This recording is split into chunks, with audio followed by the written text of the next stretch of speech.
farmakologi, obat antidiabetik oral dan insulin. Ya, jadi farmakologi obat-obat endokrin saya fokuskan ke diabetes ya dan insulin. Karena ini obatnya agak banyak, tapi penting semua. Kalian akan sering pakai. Mau jadi dokter umum dulu kan mesti jadi dokter umum dulu terus jadi spesialis. Nah ini kita penting ya melihat macam-macam obat ini. Kita mulai ya dari LO dulu. LO prinsipnya teman-teman bisa menyebutkan golongan obatnya. Ya, golongan obatnya dulu ada gangguan endokrin pankreas terutama diabetes. Kemudian menjelaskan farmakologi obatnya. Ya. Kemudian prinsip farmakoterapi nanti dari masing-masing golongan dan masing-masing jenis obat. Ya, kemudian menyebutkan klasifikasi insulin dan prinsip kerjanya. Ya. Oke, nah teman-teman mungkin kalau di jurnal-jurnal pernah melihat yang seperti ini. Ini adalah paradigma baru penyakit diabetes mellitus. Ya, jadi pusatnya memang di sel beta. Ini ya, nomor 1, sel beta pankreas atau fisiologinya, ya kan? Kita ingat bahwa kalau diabetes mellitus itu ada minimal ada 2 tipe, ya minimal ya, karena ada yang tipe baru segala itu. Tapi secara umum ada gangguan dengan insulinnya, gitu ya. Gangguan dengan insulin di mana? Baik di sel betanya yang fungsinya berkurang atau yang produksinya berkurang atau malah produksinya tidak ada. Kan secara umum diabetes mellitus dibagi 2 ini. Ya. Yang akhirnya ujung-ujungnya insulinnya berkurang, entah fungsi atau entah jumlahnya, yang menyebabkan apa? Terjadi hiperglikemia.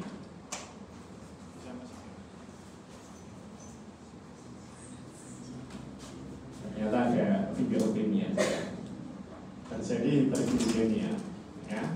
Nah ini ternyata disebabkan oleh banyak hal atau berdampak juga pada banyak hal, gitu ya.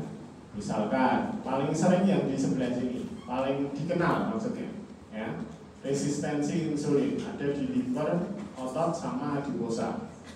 Nah, ditanya bahwa liver itu terutama untuk apa? Penyimpanan sama produksi glukosa, baik dari zat glukosa maupun dari gula otot, ya kan? Kemudian otot muscle itu untuk apa? Tempat utamanya glukosa dipakai, ya kan? Adiposa penyimpanan lemak. Nah kalau ini tiga terganggu ya otomatis metabolisme gula terganggu, ya kan? Di liver produksinya malah meningkat ternyata, ya. Di otot penggunaannya berkurang. Kemudian di adiposa lipolisisnya meningkat juga karena penggunaan glukosanya ternyata malah berkurang, gitu kan?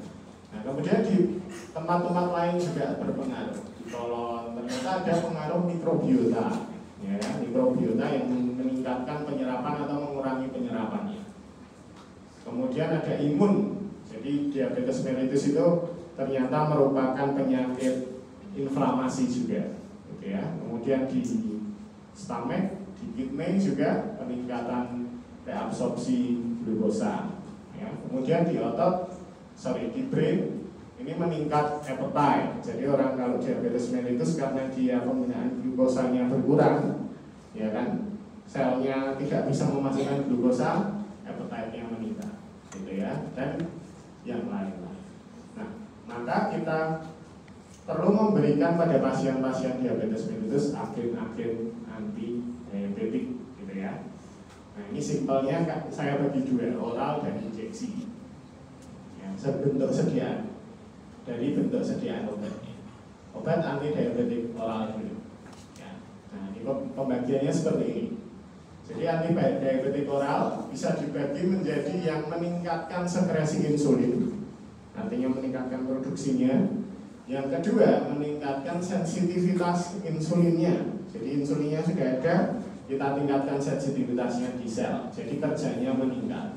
Atau yang mekanisme-mekanisme lainnya. Ya. Nah kalau meningkatkan sekresi insulin, ada yang namanya sulfonylurea atau kinit, ini golongannya.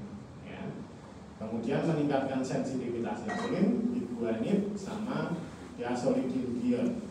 Ya. Kemudian mekanisme lain ada alpha glucosidase inhibitor, GPP4 inhibitor, sama SGLT2 inhibitor.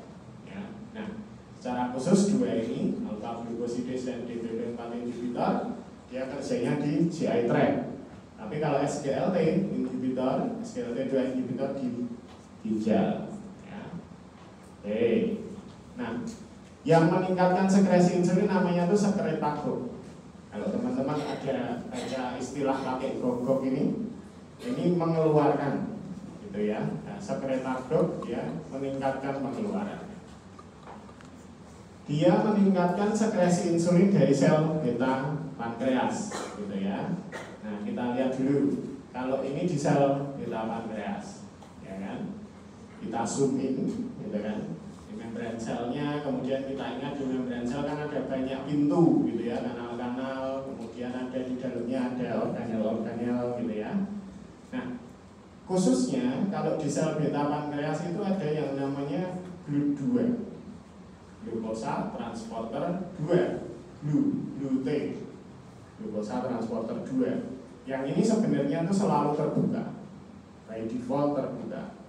Tujuannya apa ada GLUT2 ini? Glukosa itu molekul yang besar, teman-teman, sehingga dia kalau mau masuk sel harus melalui transporter, harus ditransport. Dia tidak bisa langsung lewat membran, itu tidak bisa. Ya.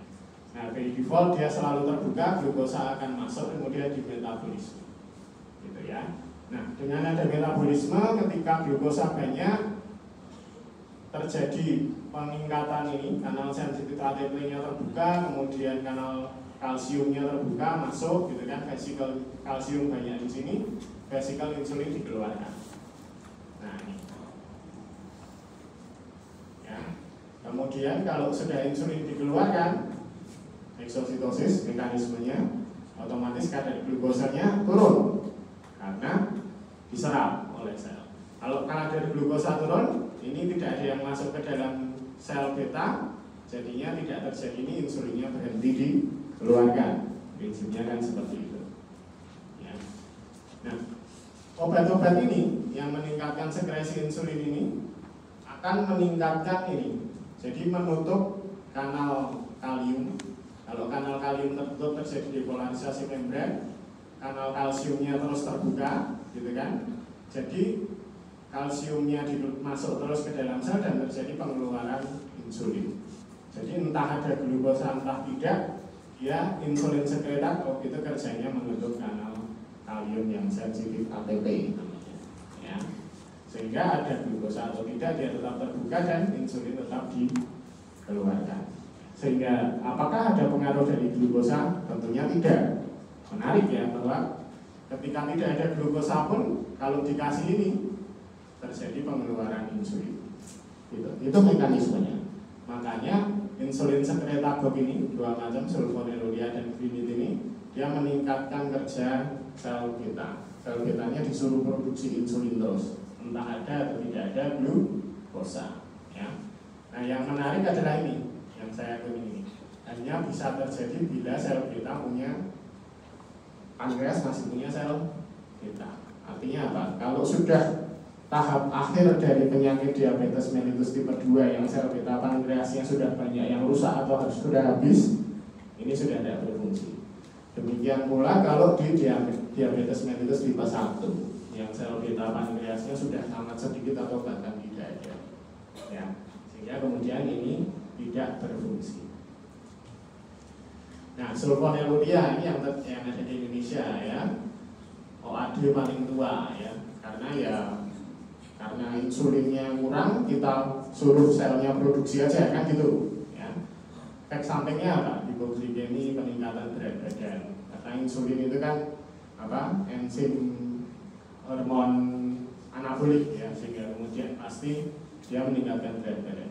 Nah, kenapa terjadi hipoglikemia? Ya tentu tadi ketika insulinnya diproduksi terus, glukosanya ada atau tidak, ya kan, tetap diproduksi. Glukosa yang mungkin tadinya sudah sedikit dia semakin berkurang, jadi bisa resiko hipoglikemianya ada. Makanya untuk mencegah hipoglikemi diminum setelah makan, itu selalu diingatkan pada orang-orang yang diberikan pasien-pasien yang diberikan sulfonylurea. Ya. Nah ini obat-obatnya yang terkenal ya, dimepirid, dibenflamid, dikasih. Ya. Biasanya dibenflamid nih paling dikenal yang ada di Indonesia ini. Ya.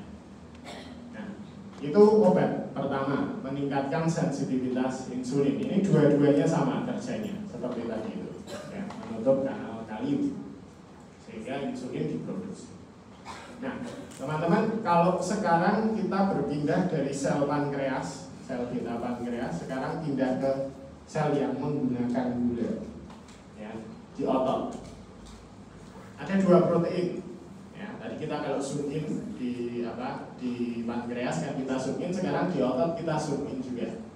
Jadi ada dua protein di sel, bisa di sel otot misalkan atau sel lemak juga, yang bisa ditingkatkan sensitivitas insulinnya. Yaitu ada protein namanya AMPK, ya, adenosin monofosfat kinase, gitu kan. Kemudian PPAR gamma, PPAR gamma, saya kepanjangannya lupa. Tapi ini metabolisme lemak, ini metabolisme glukosa, gitu ya. Nih. Jadi AMPK bekerja pada sel sebagai sensor ATP. Ini di dalam sel semua ya. Kalau PPAR gamma malah dia di inti sel. Kalau ATP-nya kurang, sel akan memasukkan glukosa. Demikian juga PPAR gamma ini meregulasi sintesis protein. Jadi kalau ada glukosa dan lipid, ya sintesis protein terjadi. Ya. Nah, ini kalau meningkatkan sensitivitas insulin, kita bekerja pada dua protein ini, gitu ya. Ada dua obat, biguanid sama thiazolidinedione. Nah, AMPK itu gimana kerjanya? Ini kalau ATP-nya berkurang, AMP-nya akan meningkat, ya kan? Ketika AMP meningkat, dia AMPK-nya, proteinnya akan aktif, kemudian meningkatkan produksi protein yang lain namanya GLUT4. GLUT tadi apa? Glukosa transporter. Ya. Kalau tadi di sel beta pankreas itu glukosa transporternya namanya GLUT2, selalu terbuka. Kalau GLUT4 ini sebenarnya defaultnya ketutup, gitu ya. Tapi ketika dia diproduksi, prinsipnya dia akan membantu memasukkan glukosa masuk ke dalam sini. Ya, GLUT4. GLUT2 itu di sel beta pankreas, GLUT4 itu di selain pankreas. Prinsipnya yang diingat itu aja. Ya. GLUT2 di pankreas, GLUT4 di selain pankreas, terutama di otot dan di sel lemak. Ya. Nah ini AMPK. Kemudian ada lagi yang PPAR gamma, ketika dia mendapatkan sinyal aktivasi glukosa yang tinggi misalkan, metabolisme glukosa dan lipidnya akan meningkat. Dia masuk ke inti sel, kemudian dia memberi sinyal untuk meningkatkan metabolisme glukosa dan lipid, dan kemudian memproduksi GLUT4, memasukkan glukosa. Nah, namanya kalau golongan biguanid ini adalah metformin yang terkenal ya. Ini meningkatkan sensitivitas insulin di sel tubuh ya, karena dia aman, murah, efektif, gitu ya. Ini mengurangi produksi insulin endogen karena kan kerjanya di mana? Di AMPK tadi, di sel target glukosa, di sel otot misalkan. Ya, ketika AMPK-nya banyak, tanpa insulin pun glukosa sudah akan bisa masuk. Gitu, ya. Nah ini kalau dikonsumsi dia beberapa penelitian bilang mencegah perkembangan penyakit DM, kemudian ada efek sampingnya, mual, kemudian asidosis laktat. Tapi yang sering yang mual pertama ini. Ya. Kemudian tidak disarankan pada pasien gagal ginjal, biasanya sudah kita ganti obatnya dengan sulfonylurea tadi misalnya. Nah, metformin ketika dia dikonsumsi dia akan mengaktifkan AMPK. Nah yang menarik teman-teman, AMPK ini sebenarnya produksinya diperbanyak kalau kita berolahraga atau bergerak, gitu ya. Kalau bergerak AMP kinase karena dia tertaut ATP dan AMP, gitu ya. Ketika ATP-nya berkurang, dia AMP-nya akan aktif. Gitu. Nah ketika metformin diberikan, AMP-nya sudah ada, maka pasien diabetes harus berolahraga juga, gitu kan. AMP-nya sudah ada, dia akan semakin aktif, GLUT4-nya semakin banyak diproduksi, glukosanya makin banyak masuk ke sel otot. Ya. Nah, Jadi saya bilang kan di tempat lain selain pankreas, gitu ya. Pada hepar misalnya, dia mencegah gluconeogenesis, ya karena sudah punya gula, gitu kan. Di pembuluh darah orang diabetes mellitus kan gulanya banyak. Ngapain perlu produksi lagi gluconeogenesis? Dicegah aja. Kemudian di otot dan adiposa serta jaringan perifer meningkatkan uptake glukosa dengan mekanisme ini, gitu ya.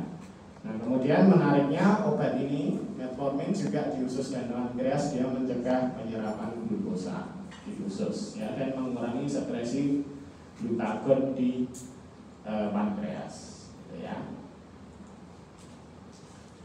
Nah, thiazolidinedion TZD ya, pargama agonis, jadi dia mengaktifkan yang sisi satunya dari sel target glukosa kita. Ya, tadi AMPK diaktifkan oleh metformin, sekarang berpargama oleh thiazolidinedion. Ketika ini diaktifkan, metabolisme glukosa dan lipid akan meningkat, otomatis penggunaannya juga meningkat. Kalau penggunaannya meningkat, tadi belum tempat diproduksi, masuk glukosa digunakan lagi, dan prinsipnya seperti itu. Ya.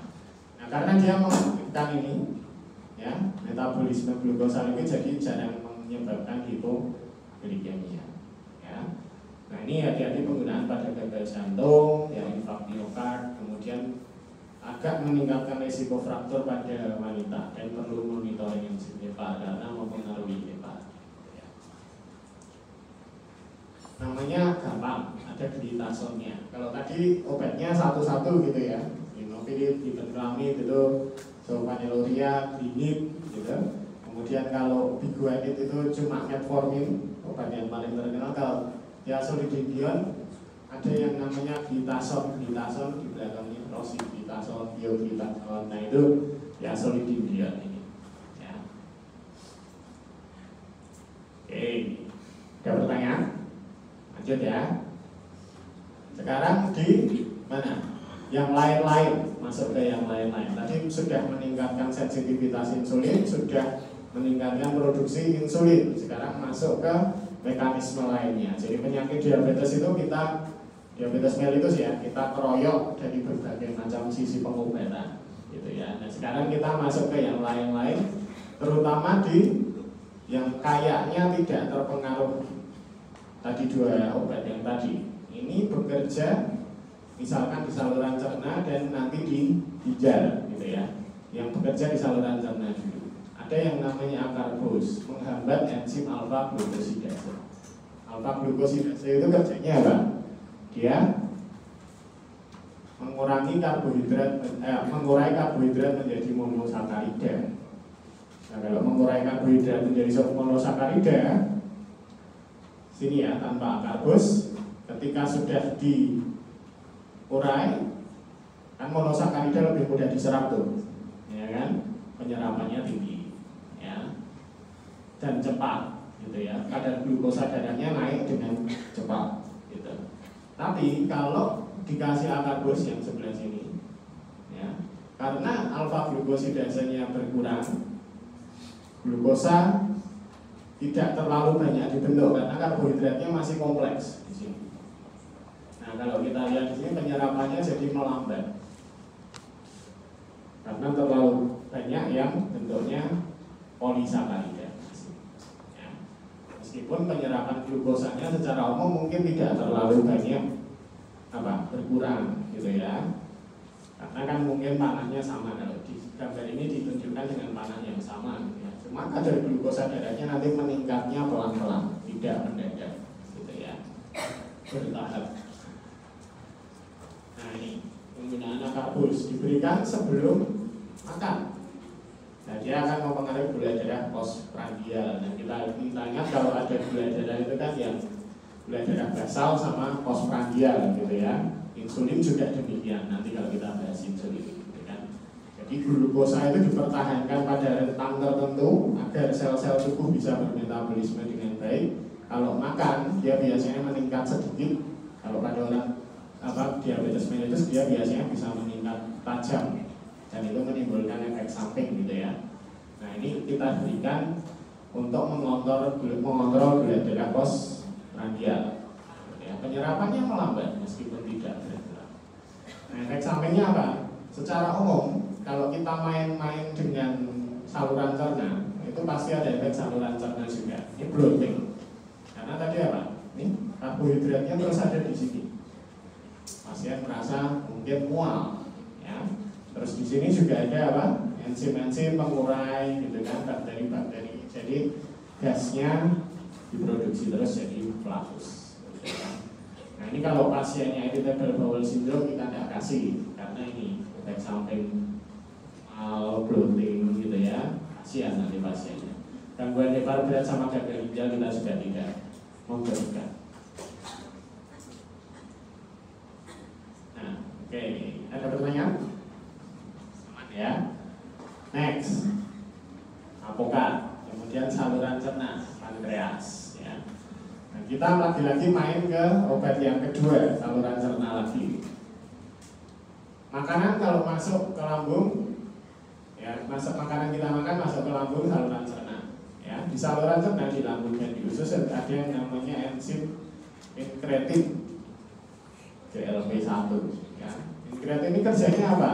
Pada pankreas dia akan meningkatkan produksi insulin di sel beta dan menurunkan produksi glukagon di sel alfa. Ya kan? Nah, dia kerjanya utamanya di sel alfa sebenarnya. Sel betanya sedikit. Ya. Glukagon fungsinya apa?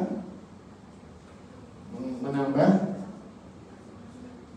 apa? Produksi glukosa, meningkatkan kadar glukosa di dalam darah, gitu ya, glukagon. Kalau insulin kan menurunkan kadar glukosa di dalam darah, ya kan? Nah kalau glukagonnya diproduksinya berkurang berarti kadar glukosa darahnya harusnya berkurang, ya, karena insulinnya kan meningkat, ya. Itu glukagon.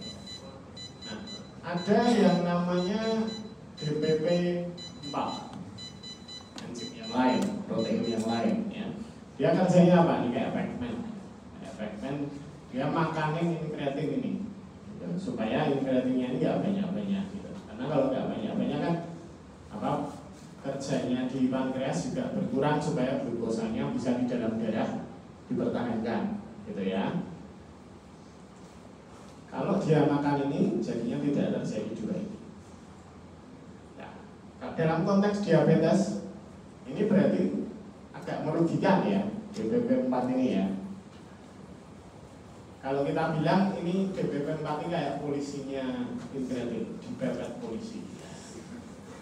Pernah ada yang dipepet polisi? Melanggar.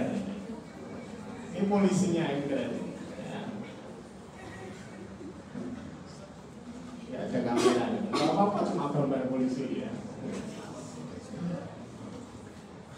Nah, kalau pada pasien diabetes mellitus ya sudah, polisinya tadi kita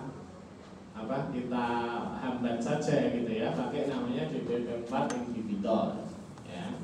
Kalau DPP4 inhibitor dia menghambat DPP4 yang terjadi kembali inkretinnya bekerja, gitu ya. Kalau sudah bekerja, ya otomatis produksi insulin meningkat, produksi glukagon dihambat, gitu ya. Walaupun lagi-lagi produksi glukagonnya lebih banyak yang dihambat. Ya. Nah, ada golongan obat yang kedua, GLP-1 reseptor antagonis. Ya.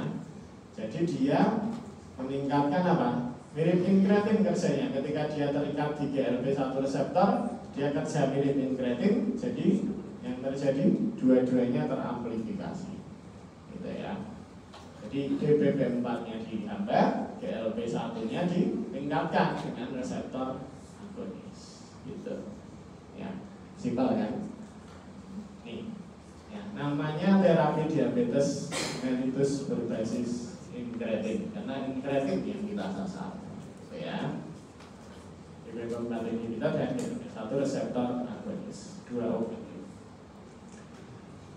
Nah, ini GLP1RA ini sediaannya hanya injeksi ya, teman-teman. Artinya injeksi. Nah, contoh obatnya apa? Kalau DPP4 inhibitor ini endingnya gliptin, ya, gliptin. Kalau GLP1 reseptor antagonis endingnya tidin, ya. Sitagliptin, linagliptin, vildagliptin misalkan. Kemudian kalau GRP1 reseptor agonis, exenatide, liraglutide, ya. Ini contoh-contoh obatnya. Nah teman-teman, lagi-lagi kalau kita main-main saluran cerna, efek sampingnya pasti saluran cerna, ya. Kemudian saluran cerna kan ada yang aksesoris juga, pankreatitis misalkan, ya. Kalau kita kasih DPP4 inhibitor bisa pankreatitis meskipun jarang, sedikit, ya. Dan ini sediaan oral, ya. Nah kalau sediaannya injeksi, pankreatitisnya lebih agresif, khususnya di GLP1 reseptor agonis, ya. Dan gejala GI tract-nya banyak, gitu, karena kita mainnya di saluran cerna, ya. Oke, ada lagi pertanyaan? Aman? Aman ya, saluran cerna sudah, di insulinnya sudah, ya. Nah sekarang kita main di ginjal, ya.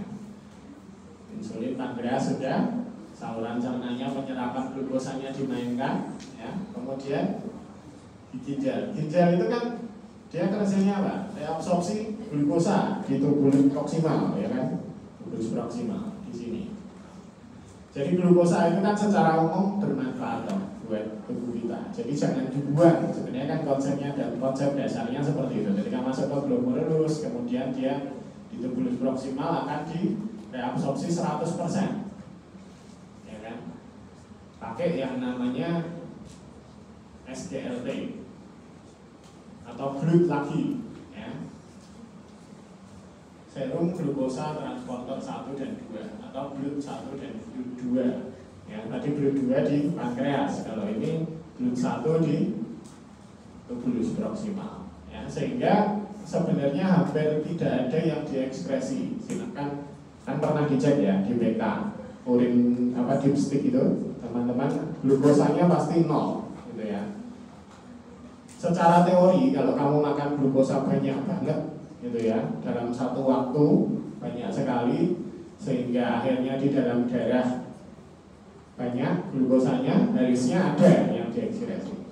Ini secara teori, karena kan kalau kita ingat glomerulus itu dia memfiltrasi dan reabsorpsinya ini di proximal tubul itu ada rate-nya, ada kecepatannya. Jadi secara teori on paper-nya harusnya kalau kamu konsumsi sampai batas tertentu glukosa pada satu bentuk, ya bisa ada yang diekspresikan, gitu ya. Meskipun itu praktisnya jarang, hampir tidak pernah ada. Nah, pada pasien DF yang terjadi adalah glukosanya banyak, jadi filtrasi dia lewat, kemudian direabsorpsi 100%, tapi karena saking banyaknya ada yang dikeluarkan glukosanya, gitu kan. Nah, kalau pada kondisi ini fisik kita mengeluarkan glukosa, ya sudah kita amplifikasi aja kan, gitu kan. Kita pakai aja mekanisme ini untuk mengeluarkan glukosa. Caranya apa? Kalau kita berikan obat ini menghambat di sini reabsorpsi, ya, di sini sama sini, gitu ya. Jadi yang terjadi adalah ketika sudah masuk ke glomerulus, dia tidak keluar, tidak direabsorpsi lagi, tapi sudah tetap di lumen, gitu ya, lumen sampai keluar di urin. Gitu. Nah, diabetes mellitus nama lain penyakitnya adalah apa? Kencing manis kan? Karena kan ini mekanisme ini. Nah, sudah kita banyakin aja kencingnya, gitu kan? Dengan kita hambat reabsorpsi glukosanya di ginjal. Gitu. Ya. Nama obatnya apa? Gliflozin, ya. SGLT inhibitor, gliflozin. Efek sampingnya, nah lagi-lagi kita kalau mainan di tempat tertentu, tadi di saluran cerna, efek samping saluran cerna. Kalau di ginjal, efek sampingnya juga di ginjal, gitu kan. Infeksi saluran kemih, bakteri dan fungi, karena kan pakai glukosa, glukosanya kita keluarkan lewat saluran kencing, gitu ya. Nah kalau pada gagal ginjal sudah tidak direkomendasikan main di ginjal, gitu ya.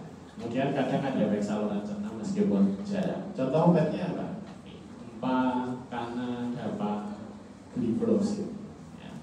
Gliflozin nama obatnya.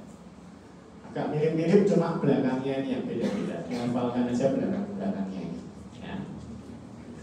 Nah kemudian karena dia meningkatkan ekskresi glukosa ya, di urin, hati-hati di pasien dengan diuretik ya, atau pasien yang memang sudah low volume ya, pada elderly misalkan ya.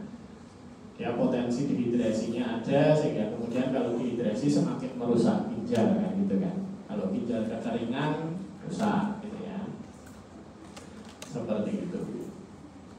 Nah ini yang di Indonesia ada, tadi ada metformin. Metformin ini apa rasanya? Meningkatkan sensitivitas insulin ya.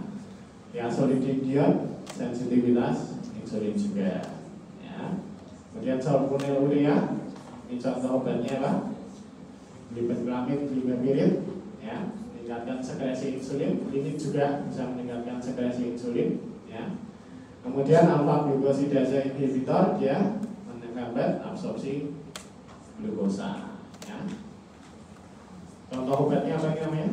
Akarbus ya, akarbus. Kemudian ini DPP tadi di babak 4 ya, DPP 4 inhibitor ya, meningkatkan sekresi insulin, menghambat sekresi glukagon karena DPP 4 inhibitornya DPP 4-nya dihambat ya, kreatinnya meningkat ya kan. Kemudian yang satunya yang reseptor agonis ini di Indonesia belum ada ya. Kemudian SGLT inhibitor 1 dan 2 menghambat reabsorpsi glukosa di tubulus distal ini tubulus proksimal ya. Padahal dari pedoman diabetes Indonesia, tubulus proksimal harusnya ya. Tentu efek sampingnya adalah PSK. Oke, ada pertanyaan? Yang oral sudah. Tadi sedikit ada yang injeksi, meskipun di Indonesia nggak ada gitu ya. Sekarang ada yang injeksi. Nah, yang injeksi ini utamanya saya mau bahas insulin sebenarnya. Tadi kan berbasis incretin, GLP-1 reseptor agonis ya. Tapi yang banyak dan yang terkenal insulin, karena ini pasien akan memakai gitu ya. Nah, insulin dibagi itu berdasarkan cara kerjanya, dari kerja yang cepat ya, rapid, kerja pendek, short acting, kerja menengah, panjang hingga ultra panjang gitu ya. Nah kemudian ini digabungkan jadi yang paling cepat sampai yang paling lama gitu ya, digabungkan dengan premix ini. Tujuannya untuk mempermudah penggunaan insulinnya. Biasanya premix ini ada yang pendek dan menengah, cepat dan ultra panjang gitu ya, seperti itu. Nah biasanya kalau yang kerja cepat ini bermainnya di kadar glukosa darah prandial, postprandial setelah makan ya. Sedangkan kalau yang menengah hingga ultra panjang dia mainnya di basal, glukosa basalnya gitu ya. Nah yang campuran otomatis keduanya ini digabungkan gitu. Ini tadi berdasarkan incretin ya, oral injeksi, kemudian terapi insulin saja. Dasar terapinya bagaimana? Insulin fisiologis, kita lihat ya, ada basal sama prandial. Karena glukosa darah harus dipertahankan pada kondisi basal dan kondisi setelah makan, supaya tidak terlalu rendah tapi juga tidak terlalu tinggi, kan gitu. Ya. Nah, pada kondisi ini defisiensi salah satunya, kalau kita ingat prediabetes itu kan gangguan salah satu dari dua ya, gula darah makannya terganggu atau gula darah puasanya yang terganggu ya kan. Itu bicaranya soal ini sebenarnya ya. Nah defisiensi salah satu itu jadi prediabetes, kalau dua-duanya yang defisiensi itu jadi diabetes mellitus gitu ya. Ingatnya seperti itu. Nah, terapi insulin ini jelas untuk mengkoreksi defisiensi entah satu atau keduanya, gitu ya. Makanya terapi insulin ini ada yang bilang, beberapa ahli bilang lebih baik dimulai di awal pada saat diabetes mellitus terdeteksi. Itu sudah boleh terapi insulin. Ya. Nah, sasaran pertama biasanya adalah kendali glukosa darah basalnya dulu. Jadi dimulai dari basal, kemudian kamu sesuaikan. Nah ini Kalau insulin itu pakai insulin pen, nanti ada SL-nya sebenarnya. Ya. Jadi penyesuaiannya per unit, ya, 2-4 unit per hari. Tiap hari akan dimonitor kalau seperti itu. Artinya pasiennya harus dibawahi apa? Selain insulin pen, alat cek glukosa, gitu ya. Nah, kalau glukosa basal tercapai, tapi HbA1c-nya belum tercapai, coba dikendalikan glukosa prandial. Efek samping yang mungkin hipoglikemia dan alergi ini harus hati-hati. Ya. Nah, ini yang saya bilang tadi. Jadi insulin itu pada umumnya dipertahankan basal, ya, rendah sekali sampai kemudian pagi-pagi mulai naik ini gitu ya. Kadar gula darahnya biasanya dipertahankan juga supaya stabil gitu ya. Aksi insulinnya dia akan relatif datar pada insulin basal. Tapi ketika kita makan, pankreas akan mensekresikan lagi insulin yang lain. Tadi kan, duanya terbuka terus, tapi gula darahnya meningkat, dia produksi tambah. Namanya insulin prandial tertentu, gitu ya, jam-jam tertentu. Nah, ini yang kita kemudian sesuaikan juga pada penggunaan insulin dari luar atau obat insulin injeksi. Gitu ya. Indikasinya apa? Tentu kalau mutlak diabetes mellitus tipe 1, karena diabetes mellitus tipe 1 tadi tidak punya sel beta. Sel beta pankreasnya hampir semua rusak sudah, ya, atau malah semuanya sudah rusak. Sehingga namanya lainnya apa? Diabetes mellitus tipe 1, insulin dependent diabetes mellitus. Ya. Kalau tipe 2 kan insulin independent. Meskipun pada fase akhir sebenarnya terapi insulin bisa diperlukan.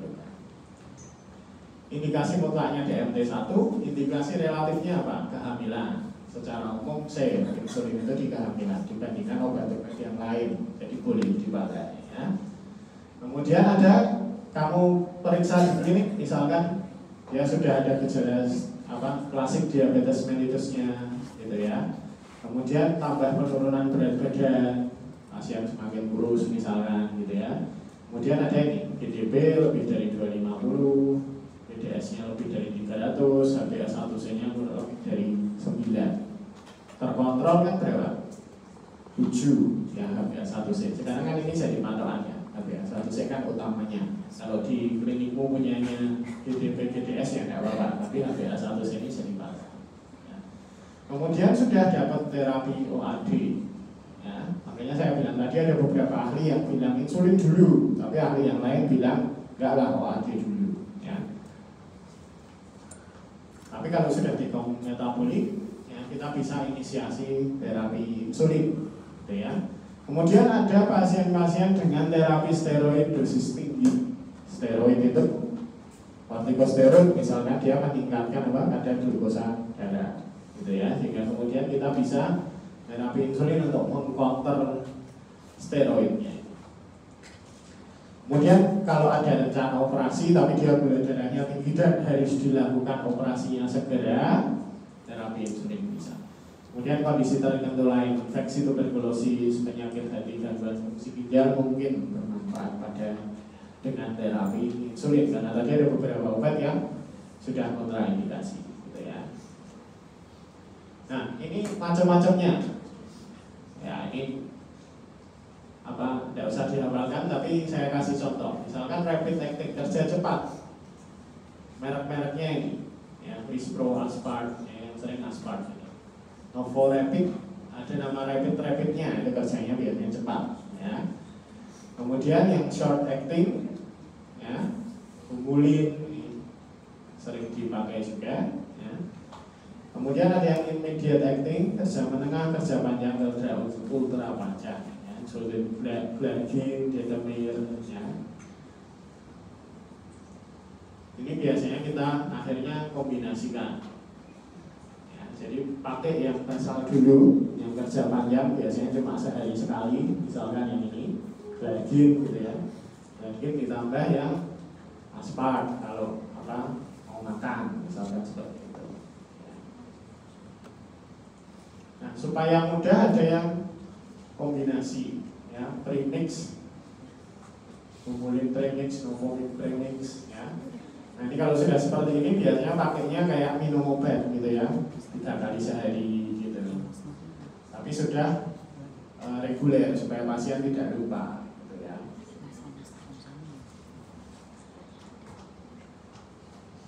Ini ada yang lain lagi ya. Oh ini obat ya, tip tadi ya, Dexisenate. Jadi yang apa, reseptor agonis dari GLP-1 ya. Oke, ini bentuknya juga pen bisa.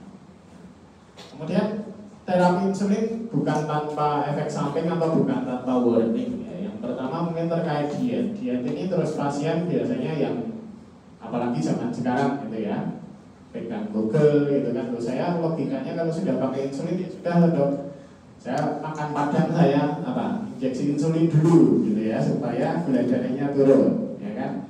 Minum obat nggak usah insulin misalkan juga obat kolesterol itu wis kalau mau Natal ya kan, kalau mau Natal Paskah gitu kan ya, mau makan pop gitu yang apa kolesterol tinggi saya minum apa statin dulu gitu ya.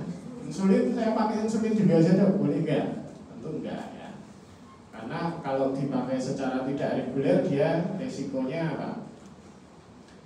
Bisa hipoglikemia, terus lupa, terus tidak terkontrol, jadinya apa?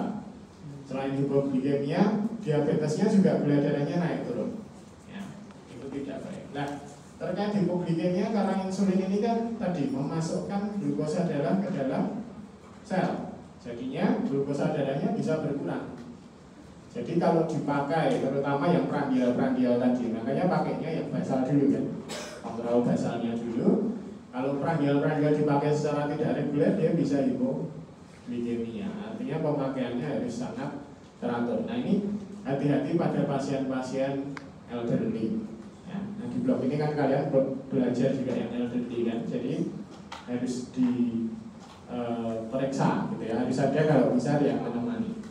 Supaya tidak lupa, jangan nanti dia nyuntik insulinnya 2 kali. Kalau 2 kali 3 kali dia lupa lagi, hipoglikemia lagi ya. Nah kemudian ada kenaikan berat badan ya. Efek sampingnya bisa menaikkan berat badan. Bisa jadi efek positif juga karena penurunan berat badan tadi kan menunjukkan apa? Perburukan ya, perburukan diabetes mellitus. Kalau kenaikan berat badan berarti terapimu mungkin berhasil. Oke. Karena insulin ini hormon apa, anabolik ya, jadi dia akan menyimpan dan menggunakan, gitu kan. Jadi akan terjadi kenaikan berat badan. Nah kemudian ada kondisi yang namanya edema insulin. Ini kondisi yang jarang sebenarnya. Ya. Kenapa edema? Edema itu kaitannya dengan apa? Kalau kita belajar kemarin di 2E misalkan, edema itu ada retensi natrium dan air, gitu ya. Nah, pada penggunaan insulin ini kadang terjadi itu. Jadi terjadi retensi air dan natrium, gitu ya. Nah, kalau sudah seperti itu gimana? Bisa diberikan misalkan furosemid, itu boleh ya. Tapi ini kondisi yang jarang terjadi ya. Asal nyuntiknya reguler gitu kan, nyuntiknya reguler dan benar, ini biasanya jarang terjadi. Nah, kemudian ada kondisi yang namanya lipodystrofi. Ini cukup sering ditanyakan juga. Jadi kalau lipodystrofi itu apa? Ada lipoatrofi, ada lipohipertrofi, gitu ya. Lipo itu lemak, distrofi atau trofi itu kan apa? Pembentukan ya, pembentukan lemak yang tidak benar, gitu ya, distrofi. Tadi ada atrofi, jadi daerah situ lemaknya berkurang, tapi ada hipertrofi, daerah tertentu lemaknya meningkat. Nah kalau hipertrofi dia bisa penggunaan insulinnya nanti karena injeksinya langsung ke apa SC ya, jadi penyerapannya bisa berkurang atau tidak kontrol gitu ya.